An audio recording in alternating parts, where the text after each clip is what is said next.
मुझे लगा ये कहानी बहुत अच्छी है।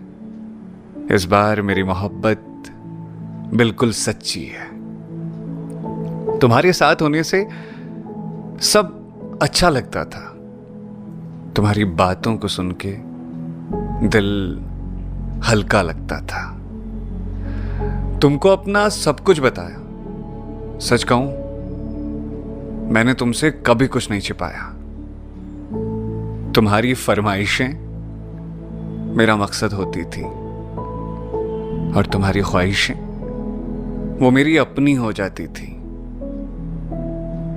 तुम्हारे बगैर मैंने कभी कुछ नहीं किया।